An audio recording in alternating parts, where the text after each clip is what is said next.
Une histoire de cupidité, d'intimidation, de manipulation mentale et de trahison absolue. Ce qui avait commencé comme une retraite entre amis allait bientôt se transformer en meurtre et soulever de nombreuses questions troublantes sur la trahison et la cupidité en jeu. Cette histoire concerne un homme, Jeong Sang-yeop, qui s'est noyé dans des circonstances suspectes alors qu'il était en vacances avec sa femme Lee Yeon-hee et leurs amis.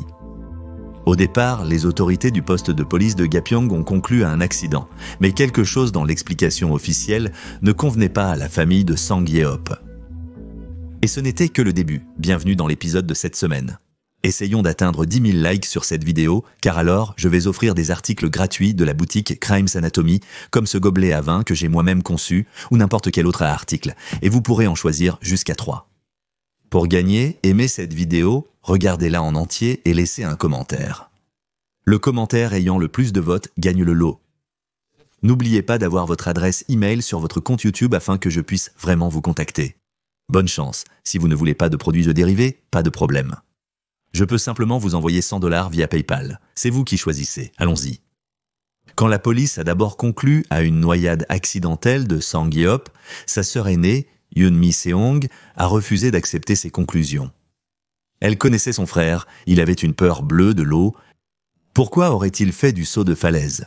Via une connaissance commune, elle a contacté un détective du commissariat d'Ilsan-Subu. Ses soupçons? Keun-hee était impliqué dans sa mort et que l'escroquerie à l'assurance était au cœur de tout cela. Malgré le classement de l'affaire, le détective a accepté de la réexaminer.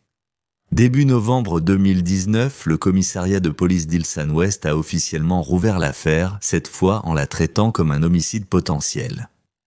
Regardons de plus près cette affaire et revenons au jour où elle s'est produite, qui a été en grande partie enregistrée sur des téléphones portables.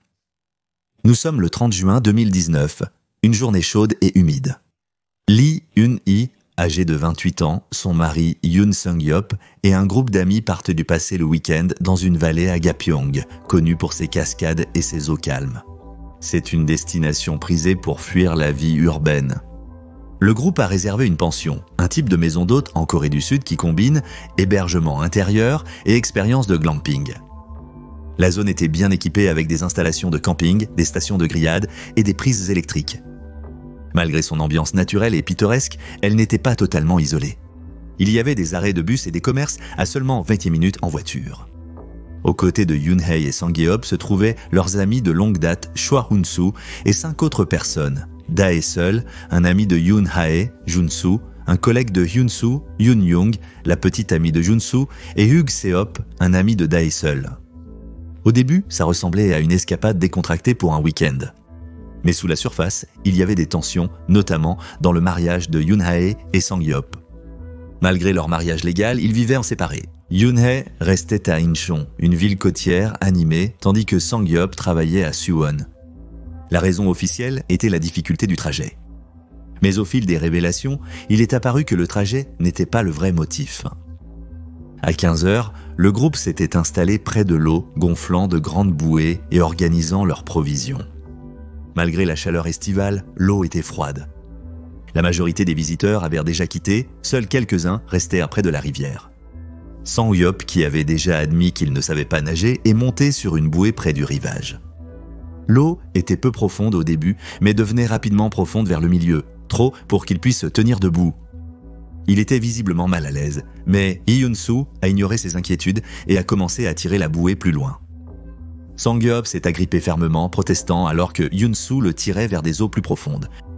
Puis Eun-hee a crié « Retourne-le !»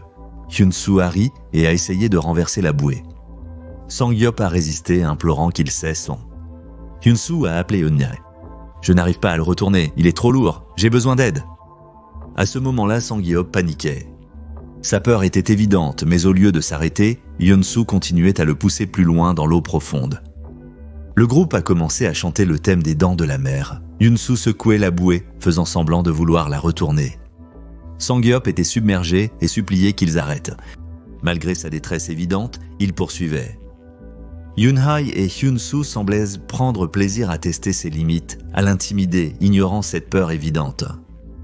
Après plusieurs minutes, ils se sont arrêtés.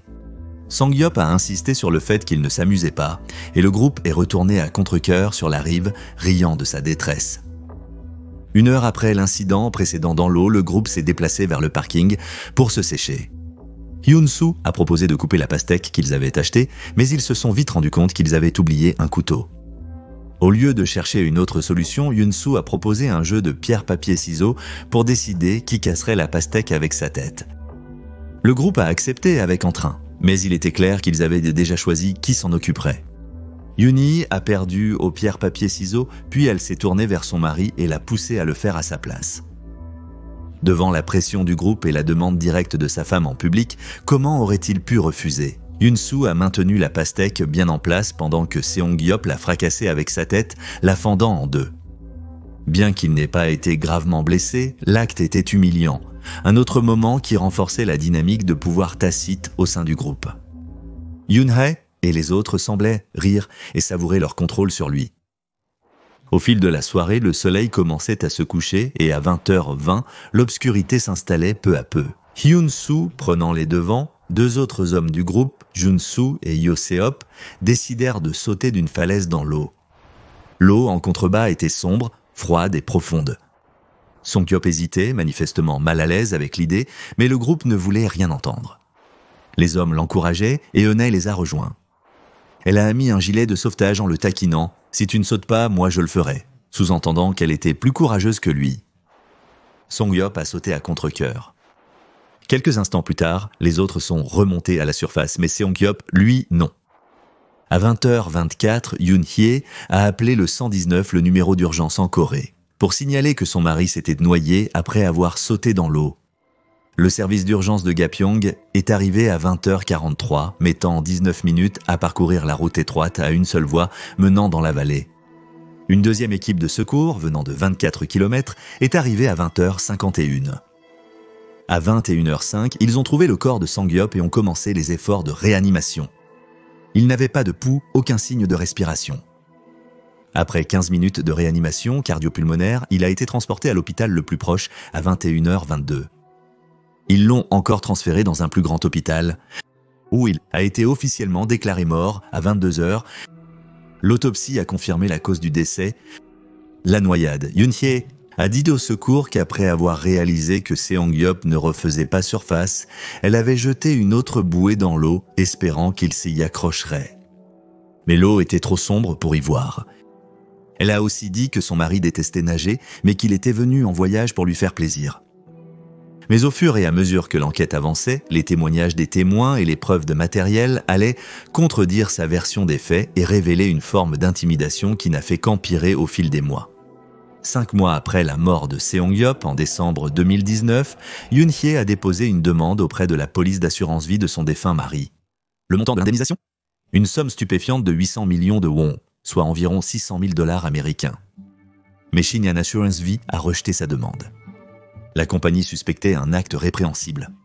Leurs enquêteurs ont signalé plusieurs irrégularités, dont la plus inquiétante était le moment du décès de Seong-hyop. La police d'assurance vie avait été signée en août 2017 et devait expirer le 1er juin 2019, soit seulement 4 heures après sa mort. Yoon-hae, furieuse du refus, a exprimé sa frustration en ligne.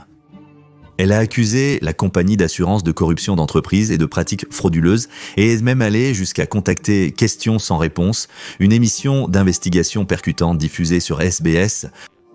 L'émission était connue pour révéler des scandales, dénoncer des criminels et faire la une des journaux nationaux. Mais ses méthodes étaient parfois controversées et sa réputation de dramatiser les affaires criminelles la rendait à la fois respectée et redoutée.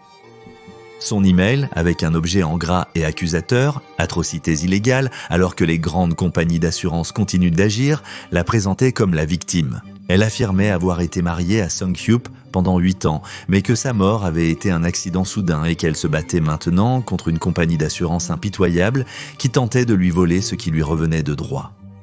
Elle suppliait l'émission d'enquêter, convaincue que l'attention des médias ferait pencher la balance en sa faveur. L'équipe de production, intriguée, décida de l'examiner. Désespérée d'être entendue, Yoon-hye a soudainement disparu.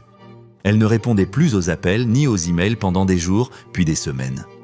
Plus l'équipe essayait de la joindre, plus elle devenait insaisissable. Sans aucune coopération supplémentaire de la part d'Inhae, l'équipe de production n'a eu d'autre choix que de suspendre son enquête, du moins pour le moment. Le temps s'est passé. L'équipe de production, ayant depuis longtemps mis l'affaire de côté faute de réponse, a vu son attention attirée par un nouvel élément. Un article de presse sur la mort de Xiang-Yop a refait surface, décrivant les circonstances comme un malheureux accident. Selon le rapport, Xiang-Yop s'était noyé après avoir sauté dans l'eau, son pied étant resté coincé entre des rochers pointus sous la surface. Mais enfoui parmi les commentaires en ligne se trouvait un indice qui les a menés sur une toute autre piste. Un utilisateur a accusé Yan Hei d'avoir touché une grosse somme d'assurance après la mort de son mari. Le même commentaire laissait entendre qu'une dette énorme pesait sur elle. L'équipe de production a choisi de le réexaminer. Leur enquête a révélé que le commissariat de police d'Ilsan avait discrètement rouvert l'affaire et la considérait désormais comme un possible homicide. Yoon-hae n'était pas seulement une veuve en deuil se battant contre une compagnie d'assurance, elle était désormais suspectée de meurtre. La police avait été alertée par Shinhan Assurance V, la même compagnie qui avait rejeté sa demande. Leurs soupçons de fraude s'étaient transformés en quelque chose de plus sombre. Un schéma se dessinait, étant les forces de l'ordre que les journalistes voulaient des réponses. Résolue à découvrir la vérité, l'équipe des questions sans réponse s'est adressée aux proches de Xiang-Yop, sa famille. Sa sœur aînée a dressé un portrait radicalement différent de celui que Yan Hei avait présenté. Selon elle, Xiang-Yop avait 39 ans au moment de sa mort et était un employé dévoué dans une entreprise de recherche depuis 15 ans. Il gagnait un salaire confortable, menait une vie modeste et était connu pour sa nature bienveillante. Et puis il y avait Yoon-hae. Elle avait 11 ans de moins et Yoon-hae avait affirmé que leur relation avait commencé lorsqu'elle avait commencé à travailler dans son entreprise en tant que stagiaire. Elle n'avait qu'un diplôme de fin d'études secondaires, pas de diplôme universitaire. Mais malgré son absence de qualifications officielles, elle avait soi-disant obtenu un stage dans l'entreprise, ou du moins c'est ce que tout le monde pensait. La vérité ? Personne dans l'entreprise ne se souvenait même que Yoon-hae y ait jamais travaillé. D'anciens collègues affirment que Xiang-Yop n'a jamais été stagiaire. L'histoire de leur rencontre, le fondement de leur relation, était un mensonge. Malgré des années ensemble, la famille de Seong-Yup n'avait jamais rencontré les parents de Yoon-hae. Sa sœur a raconté comment ils avaient demandé à plusieurs reprises d'organiser une rencontre officielle, mais Yoon-hae esquivait constamment le sujet. C'était comme si elle cachait quelque chose ou quelqu'un. Un mariage fondé sur la tromperie, une veuve se battant pour l'argent de l'assurance, une mort qui semblait désormais loin d'être accidentelle. À mesure que les enquêteurs approfondissaient leurs recherches, un tableau troublant de la vie financière de Seong-Yup commençait à émerger. Sur le papier, il aurait dû être financièrement stable. Son emploi dans une société de recherche prestigieuse lui assurait un salaire stable et correct. Mais en réalité, il croulait sous les dettes. En 2018, Xiang-Yop a déposé le bilan. Ses relevés financiers dressaient un tableau sombre. Un homme gagnant un revenu respectable mais survivant à peine. Sur le papier, il aurait dû être à l'aise. Son salaire annuel de 64 millions de won, soit environ 48 000 $ américains, était largement suffisant pour mener une vie modeste. Et pourtant, en 2018, il a déposé le bilan. Ses relevés bancaires racontaient une histoire dévastatrice. Mois après mois, ses revenus disparaissaient dans le même gouffre, en foin. Elle l'avait convaincu qu'elle avait besoin de l'argent pour aider ses parents à rembourser leurs dettes. Mais lorsque la famille de Xiang-Yop a contacté les parents d'Inhae, ils n'avaient jamais reçu un seul centime de sa part. Lorsque les messages privés de Sang-Yop ont été découverts, ils ont révélé la dure réalité de sa vie sous pression financière. Malgré son travail à temps plein, il arrivait à peine à se nourrir. Il se fiait au déjeuner gratuit au travail, sautant fréquemment le petit déjeuner et le dîner. Les week-ends étaient encore pires et certains jours, il ne mangeait tout simplement pas. Dans un message déchirant, il a supplié un ami de lui prêter seulement 5 $ alors qu'il mourait de faim. Yoon-hae a prospéré. Elle menait une vie bien au-delà de ses moyens. Voyager à l'étranger, dépenser sans compter et ne montrer aucun signe de détresse financière. Sang-Yop portait même des chaussures déchirées tandis que Yoon-hae se prélassait dans le luxe. Tout cela avec son propre argent, travaillant d'arrache-pied juste pour lui faire plaisir, bien qu'elle soit au courant de la situation désespérée de Sang-Yop. Les enquêteurs ont trouvé des messages où il la suppliait de lui donner un peu d'argent pour éviter que l'électricité ne soit coupée. Lors de l'examen de son domicile, ils l'ont trouvé presque vide, avec un réfrigérateur contenant seulement quelques vieux restes et très peu de choses dans la maison. En examinant les images de vidéosurveillance de l'appartement, les enquêteurs ont découvert que peu après sa mort, elle était apparue avec le même homme, se moquant de Sang Ye-op. Ensemble, ils avaient emporté presque tout ce qu'il avait de valeur, et rien de tout cela n'a jamais été rendu à ses parents. Ils vidaient Sang Ye-op financièrement jusqu'à l'os, même après sa mort. Sang Ye-op était tellement ruiné qu'il était prêt à vendre ses reins pour survivre. En 2019, Yoon Hye avait inscrit Sang Ye-op à 4 polices d'assurance vie distinctes. Le montant total de l'indemnisation ? 800 millions de won. Vu le moment où ces polices ont été souscrites, associées à sa détresse financière, les implications étaient évidentes. Ce n'était pas simplement un malheureux accident. C'était prémédité. La famille de Sang Ye-op a tenu des rites funéraires traditionnels pour pleurer son décès. Les amis, les collègues et les proches se sont réunis pour faire leurs derniers adieux. Mais en parlant à ceux qui le connaissaient, ils ont découvert une autre vérité choquante. Sang Ye-op avait un enfant, ou du moins c'est ce qu'ils pensaient. La famille a appris pour la première fois qu'Eun-hye avait une fille de 9 ans, un enfant issu d'une relation précédente. 1 an avant sa mort, Sang Ye-op l'avait légalement adopté. Sang Ye-op n'avait pratiquement joué aucun rôle dans la vie de l'enfant. Il n'y avait aucune photo de famille, aucun moment père-fille. Pour ceux qui lui étaient d'un les plus proches, c'était comme si l'adoption avait été purement transactionnelle. Puis, il y a eu le comportement étrange de Eun-hye lors des funérailles. Elle y a assisté seule. Sa fille était introuvable. Aucun membre de sa famille n'est venu non plus et elle n'a donné aucune explication. Et puis, à peine un mois plus tard, les réseaux sociaux de Yoon Hye montraient un contraste troublant. Alors que la famille de Seong Ye-op était en plein deuil, elle postait des selfies, se prélassait au bord de la piscine, profitait de vacances luxueuses. Chacun vit le deuil à sa manière, mais les actes de Yoon Hye ont inquiété son entourage.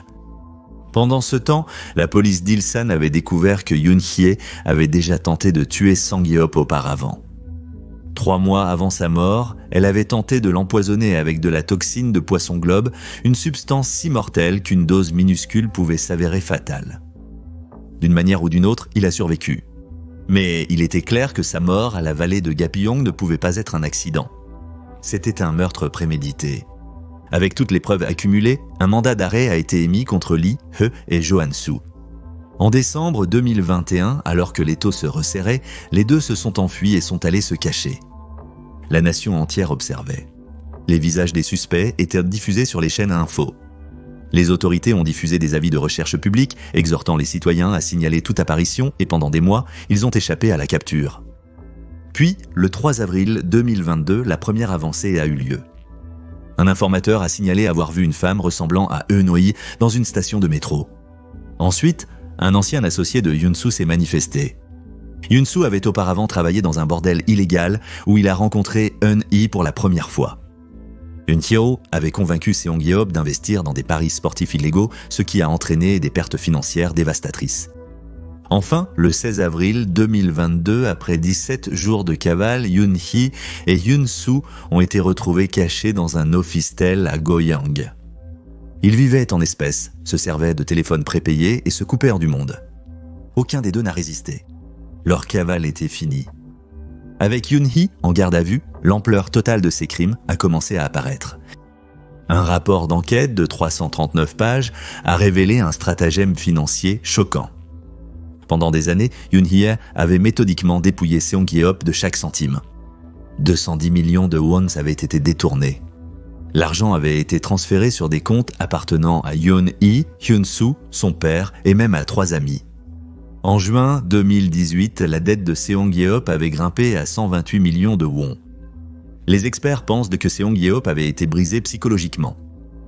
5 mois avant sa mort, en janvier 2019, il a envoyé un message à Hyun-soo en disant « Je veux juste être respecté par Yoon-hye.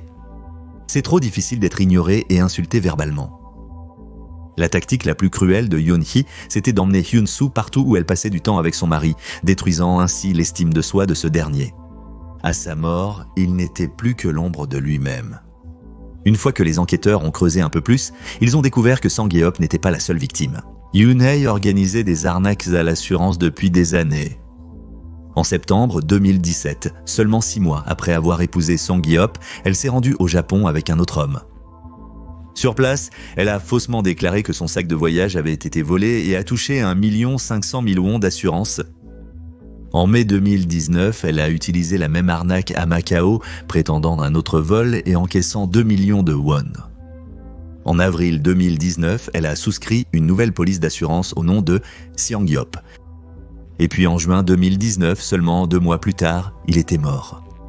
Et elle a touché 1 300 000 yuan. 850 procès-verbaux d'enquête et 41 témoins appelés à témoigner. Pourtant, malgré les preuves accablantes, Yoon-hae est restée défiant. Elle ne s'est jamais excusée auprès de la famille de Seongyop. Elle n'a montré aucun remords. Tout au long du procès, elle est restée assise, froide et impassible. Les médecins légistes ont révélé que Seongyop avait de la mousse dans les poumons, un signe révélateur qu'il avait eu du mal à respirer, luttant désespérément pour garder la tête hors de l'eau avant de se noyer. C'était une preuve irréfutable qu'il n'avait pas simplement coulé en silence, comme Eun-hee l'avait affirmé. Son histoire selon laquelle il s'était coincé le pied entre des rochers et avait glissé sous l'eau sans un bruit était un mensonge.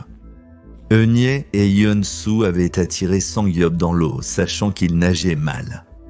Personne n'a essayé de le sauver. C'était un meurtre froid et calculé. Et le mobile, l'argent. Son plan avait toujours été de se débarrasser de lui une fois qu'il ne serait plus utile. Né en 1991, Lee Eun-hee était enfant unique, élevé dans un foyer pauvre.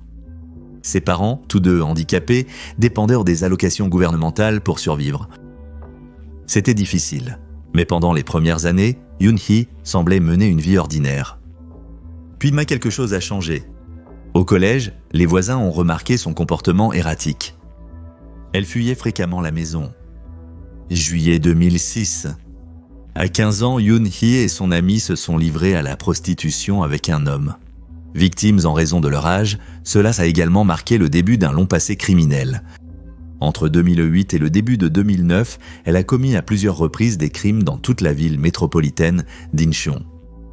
Sa méthode était simple mais efficace. Elle attirait des hommes dans des motels, faisant semblant d'accepter des rencontres conditionnelles. Une fois à l'intérieur, elle attendait qu'ils aillent se doucher pour voler leur argent, portefeuille et objets de valeur. Au moment où les autorités l'ont rattrapée, elle avait volé environ 4 millions de won, soit à peu près $3 000. Le 16 mai 2009, à l'âge de 18 ans, Yoon-hee a finalement été arrêtée et envoyée au service des mineurs. Puisque 15 ans s'étaient écoulés, selon la loi coréenne, son casier de mineur a été automatiquement détruit. Nul ne savait exactement ce qu'elle avait reçu. Mais une chose était claire, Lee Yoon-hee avait été une manipulatrice, une voleuse et une menteuse bien avant de rencontrer Seongyop, et maintenant, son passé l'avait enfin rattrapée. En 2010, à seulement 19 ans, Lee Yoon-hee était enceinte. Mais si quelqu'un pensait que la maternité la changerait, il se trompait. Même en attendant un enfant, elle a continué son mode de vie imprudent et dangereux. Elle était une habituée des boîtes de nuit, connue pour provoquer des bagarres et se retrouver dans des altercations violentes avec d'autres clients. Son agressivité a fini par la rattraper. Elle a fait l'objet d'une enquête pour agression. Puis, le 15 janvier 2011, elle a donné naissance à une fille. Le père de l'enfant, un ancien petit ami, ne vivrait jamais pour voir son enfant. La même année, il est mort dans un accident tragique à un carrefour à Incheon. Les circonstances de sa mort restent entourées de mystères. La police n'a jamais trouvé de rapport détaillé sur l'accident. Qu'il s'agisse d'un accident ou de quelque chose de plus sinistre, reste une question sans réponse. Mais un fait est indéniable. Ce ne serait pas la dernière fois qu'un homme proche de Eun-hee mourait dans des circonstances suspectes. En 2014, Eun-hee était passé à d'autres relations, cette fois avec son fiancé de fait, connu seulement sous le nom de Limo. Le couple avait prévu de se marier. Puis vint le voyage à Pattaya en Thaïlande. C'était censé être une escapade romantique. Au lieu de cela s'est transformé en excursion fatale. Limo s'est noyé en faisant du snorkeling. Une autopsie a confirmé la présence d'eau dans ses poumons et a détecté une petite quantité d'alcool dans son organisme. Conclusion officielle, noyade accidentelle. Mais quelque chose ne collait pas. Son portable a disparu et n'a jamais été retrouvé. Sa famille, et non Yoon-hee, a reçu le paiement de l'assurance. Et c'était la deuxième fois qu'un homme impliqué sentimentalement avec Yoon-hee mourait dans des circonstances mystérieuses. À l'époque, les autorités n'ont trouvé aucune preuve directe de tricherie. Mais avec le recul, la mort de Lee-mo ressemblait étrangement à ce qui arriverait plus tard à Yoon Sang-hyop. À présent, Yoon-hae avait perfectionné l'art de la tromperie. Elle était passée maître dans l'art d'attirer les hommes, de les utiliser, puis de les jeter quand ils ne lui étaient plus utiles. De multiples sources, y compris des témoignages d'anciens proches, suggéraient que Eun-hye avait un petit ami qui vivait avec elle, Jo Hyun-soo, et qu'il était bien plus qu'un simple amant. C'était son proxénète. En dirigeant ce qui était essentiellement une entreprise de prostitution à une seule personne, Jo Hyun-soo gérait les clients de Yoon-hae, contrôlait ses revenus et facilitait ses rencontres. Compte tenu de son passé, qui remontait à son adolescence lorsqu'elle s'adonnait à des rencontres conditionnelles, on supposait qu'elle avait continué dans cette voie bien après être devenue adulte, même après avoir rencontré Sang-hyop, même après l'avoir épousé. Plus tard, Yoon-hae a affirmé qu'elle avait rencontré Sang-hyop par hasard. La vérité, elle l'a probablement rencontré de la même manière qu'elle a rencontré tant d'autres, lors d'une rencontre sexuelle rémunérée organisée via un salon de discussion en ligne. Le rapport suggérait que cela s'est produit vers 2007 ou 2008. En mars 2017, ils avaient officiellement enregistré leur mariage. En avril 2022, quelques semaines seulement après l'arrestation de Lee et Hae, une tendance choquante et troublante est apparue en ligne. Sur KakaoTalk, la messagerie la plus populaire de Corée du Sud, des salons de discussion de fans dédiés à la défense et à la glorification d'Ina ont émergé. Dans l'un de ces groupes, qui comptait environ 30 participants, un message était épinglé en haut du chat « Détester le péché, mais pas le pécheur ». Une autre salle de discussion affichait « Le crime n'est pas important, ton visage l'est. Si tu es jolie, tout est pardonné ». Alors Kim Hae était idolâtré, son complice Jo Hyun-soo était tourné en dérision et ridiculisé. Il a été qualifié de perdant, de pion, de complice jetable. La quantité de flatteries en ligne était tout simplement honteuse. Ces hommes se jetant aux pieds de cette femme simplement parce qu'elle était attirante. En mars 2002, In-hae, alors en 6e, est apparue dans l'émission Sunday Night Love House sur NBC. L'épisode l'a montrée comme une fille dévouée prenant soin de ses parents handicapés. Elle a impressionné les téléspectateurs par son dévouement. Cela contrastait bien sûr fortement avec ses actions criminelles ultérieures, ce qui a choqué de nombreuses personnes qui se souvenaient de son image compatissante d'autrefois. La famille de Sang-hyop a entrepris d'annuler l'adoption de sa fille par Yoon-hee et a cherché à faire annuler rétroactivement le mariage afin de l'empêcher d'accéder au fonds d'assurance. La décision de Yoon-hee de faire appel à l'émission d'investigation Questions sans réponse s'est retournée contre elle, menant à la révélation de ses crimes. Yoon-hee a été condamné à perpétuité, plus d'1 an pour avoir tenté d'échapper à son arrestation. Son complice, Jo Hyun-soo, a été condamné à 30 ans de prison, plus 1 année supplémentaire pour avoir pris la fuite. Le 21 septembre 2023, la Cour suprême a rejeté leurs appels, confirmant la peine de réclusion à perpétuité de Yoon-hee et la peine de 30 ans de Hyun-soo. Et le 31 octobre 2021, 4 d'autres recours ont été rejetés. Merci d'avoir regardé. N'oubliez pas de liker, de vous abonner et de choisir une autre vidéo qui pourrait vous intéresser. Victor, terminé.